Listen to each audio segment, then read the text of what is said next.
مثال پیش کرتا ہوں کہ اگر اللہ تبارک و تعالیٰ کسی کو اولاد عطا فرما دے تو وہ خوف سے رہتا ہے، وہ اسے خوف ہی رہتا ہے کہ میرا بچہ کوئی غلط کام نہ کر دے، کوئی غلط غلطی نہ کر دے، اسے خوف رہتا ہے۔ اور اگر اللہ اسے اولاد دے تو اسے غم ہوتا ہے۔ ایسے اللہ اگر کسی کو دولت دیتا ہے تو اسے دولت کا خوف ہوتا ہے، اگر اللہ دولت نہ دے تو اسے غم ہوتا ہے۔ اس لیے ہر ایک چیز کے دو پہلو ہوا کرتے ہیں۔ اللہ جسے جو چیز عطا فرماتا ہے اسے اس چیز کا خوف ہوتا ہے، اور جسے جو چیز نہیں عطا کرتا اسے اس چیز کا غم ہوتا ہے۔ کوئی اگر اللہ نے کسی کو اولاد دی ہے تو اسے اولاد کا خوف ہے، اگر اولاد نہیں دی ہے تو اولاد کا غم ہے۔ مگر آئیے اللہ کے نام پر تمام کائنات کے لوگوں کی شان دیکھیے، میرے نبی کے گھرانے کی شان دیکھیے، جہاں سے ولایت چلتی ہے کہ میں نے آیت کریمہ کے مفہوم پر میں جو ذکر کر رہا ہوں، اولیاء اللہ کو نہ کوئی خوف ہے نہ ہی کوئی غم ہے۔ آئیے مولا علی کی شان دیکھیے، مولا علی کے نواسوں کی شان دیکھیے۔ امام حسین کربلا کا میدان ہے، سامنے 22,000 کا لشکر ہے، مگر آپ دیکھیے اگر آپ کسی کے پہلوان کے سامنے اگر اس کے سامنے اس کا طاقت پر اس سے زیادہ طاقت پر کوئی پہلوان کھڑا ہوتا ہے تو انسان گھبرا جاتا ہے، ڈرتا ہے کہ مجھے پچھاڑ دے گا۔ انسان اپنے زیادہ سے طاقتور سے انسان ڈرتا ہے، مگر امام حسین کی شان دیکھیے۔ کلام مقدس یہ کوئی عام کتاب نہیں ہے کہ جس نے ایک جگہ نہیں بلکہ تمام جگہ پر اللہ نے اولیاء کرام کا ذکر فرمایا ہے اور بتا دیا ہے کہ اللہ کے ولیوں کو نہ تو کوئی خوف ہے نہ ہی کوئی رنج ہے نہ ہی کوئی غم ہے۔ امام حسین سامنے 22,000 کا لشکر ہے، نہ تو کوئی چہرے پہ رنجش ہے نہ ہی کوئی غم ہے، مگر میرے امام حسین کو نہ ہی کوئی غم ہے نہ تو وہ بے خوف ہے، کوئی ڈر نہیں ہے۔ ادھر لاش پہ لاش آپ اپنے کاندھوں پہ اٹھا کر خیمے میں لے کے جا رہے ہیں، نہ ہی تو کوئی غم ہے۔ آپ نے دیکھا ہوگا اگر کسی کے بیٹے کا انتقال ہو جائے، انسان کے گھر میں میت ہو جائے تو انسان اپنے بیٹے کا جنازہ نہیں پڑھا پاتا غم کی وجہ سے۔ اگر گھر کے اندر کوئی رنجش ہو جاتی ہے انسان کو اتنا غم ہوتا ہے کہ وہ غم برداشت نہیں کر پاتا ہے، مگر میرے امام حسین کی شان دیکھیے۔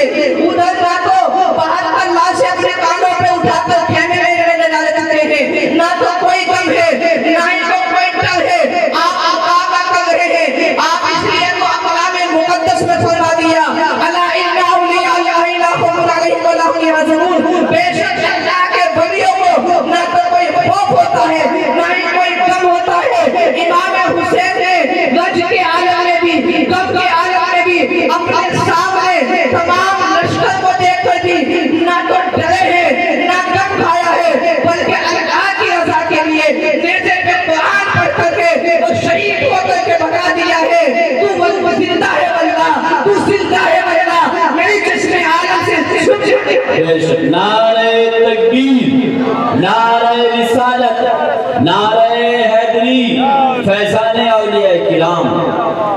سبحان اللہ سبحان اللہ۔ اگر ہم جن بزرگان دین سے محبت کرتے ہیں یا طریقہ انہی کا ہے، ہم کلام مقدس میں آیا آگے الذین آمنوا، وہ ایمان والوں، ان سے محبت کرو ایمان والوں سے۔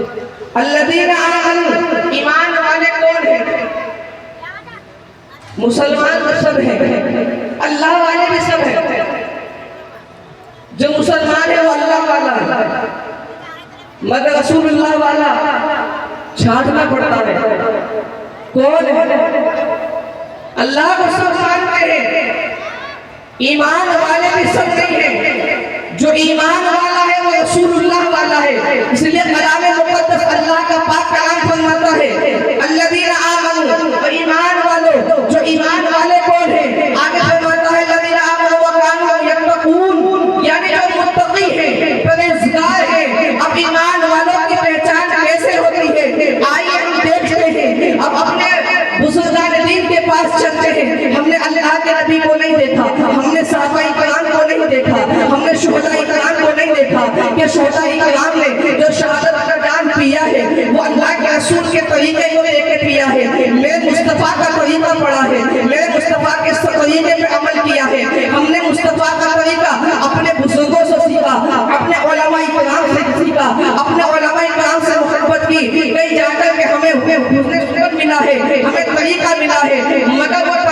نہیں ہے. اگر آپ طریقہ دیکھتے ہیں کہ ایک انسان محبت کرتا ہے تو اللہ تبارک و تعالیٰ جب وہ محبت کرتا ہے کہ اللہ اس کے رسول کے فرامین پر عمل کرتا ہے, اللہ اس کے رسول کے طریقے پر چلتا ہے, کہ جب وہ اتنا طریقے میں چلتا ہے کہ وہ ایمان والا بھی ہو جاتا ہے, متقی بھی ہو جاتا ہے, پرہیزگار بھی ہو جاتا ہے. کیونکہ جب انسان شریعت میں عمل کرتا ہے, شریعت کے ساتھ طریقت بھی ضروری ہوتی ہے. اگر انسان شریعت میں چلتا رہا, اسے طریقے مصطفیٰ نہ پتا, اسے طریقے ولی نہ پتا, طریقے پیر نہ پتا, نہ تو وہ نماز پڑھ پائے گا. جب تک اس کو نماز کا طریقہ نہیں پتا ہوگا تو نہ تو نماز پڑھنا آئے گا, نہ تو اسے روزے کا طریقہ پتا ہوگا تو نہ تو وہ روزہ رکھ پائے گا.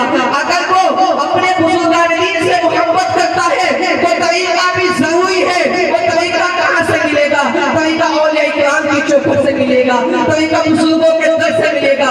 وہ کون بزرگ ہوتے ہیں؟ وہ محبوب الہی بزرگ ہیں, وہ خواجہ معین الدین بزرگ ہیں, وہ تمام کائنات کے, تمام دنیا کے کونے کے, تمام زمین و آسمان, تمام جتنے بھی اللہ کے ولی ہیں, تمام ولیوں کے سردار حضور غوث اعظم ہیں. اگر ہم غوث اعظم کے طریقے پر چلیں گے تو رب تبارک و تعالی ہمیں امام حسین سے بھی ملا دے گا, مصطفیٰ سے بھی ملا دے گا, اور خدا سے بھی ملا دے گا. اب وہ طریقہ کون سا ہے؟ یہ طریقہ نہیں, محبت کرنے کا نام صرف پیر مریدی نہیں ہے. آج کل تو فیشن بنا دیا ہے. مرید کہہ رہا ہے کہ میں فلاں کا مرید ہوں, اب پیر کہہ رہا ہے میرا مرید. انسان فخر کرتا ہے, اپنا کہتا ہے, پیر کہتا ہے میرا مرید, اور مرید کہتا ہے میرا پیر. مگر انسان گھر میں ماں باپ بھوکے بیٹھے ہیں, ماں باپ سے بات کیے ہوئے زمانہ ہو گیا. نوجوان آج کا کہ اپنے ماں باپ کو بھولے ہوئے پتہ نہیں زمانہ ہو گیا, آخری مرتبہ سلام کر کیا. گھر کے اندر ماں باپ کی خیر و خبر نہیں ہے. آج انسان اپنے دوست کو کہتا ہے میرا دوست, اللہ نے اگر اس کو پیسے سے نوازا ہے تو بڑا خوش ہوتا ہے. چار یاروں میں اپنے دوست کی تعریف سے جب فخر سے نام لیتا ہے تو اس شان سے لیتا ہے کہ میرا فلاں دوست ہے جس کو زمانہ جانتا ہے. انسان اگر کسی نیتا سے محبت کرتا ہے وہ کہتا ہے کہ فلاں کا نیتا کا جاننے والا, فخر سے کہتا ہے.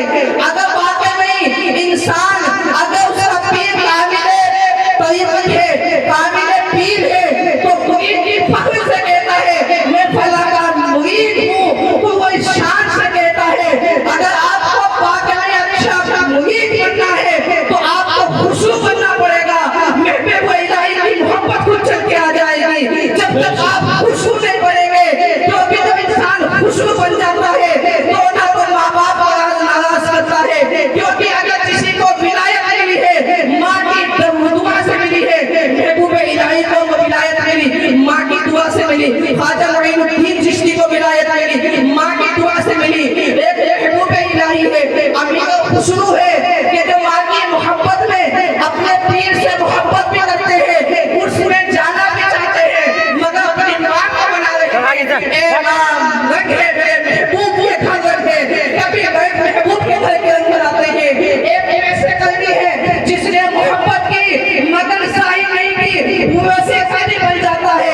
اللہ تبارک و تعالیٰ جب کسی کو ولایت فرماتا ہے, جب کسی کی محبت ظاہر ہوتی ہے تو کوئی بلال بن جاتا ہے, کوئی ابو صدیق بن جاتا ہے, کوئی علی شیر خدا بن جاتا ہے. اور جب اللہ تبارک و تعالیٰ جس کی ولایت چھپاتا ہے تو اسے ویسے قیدی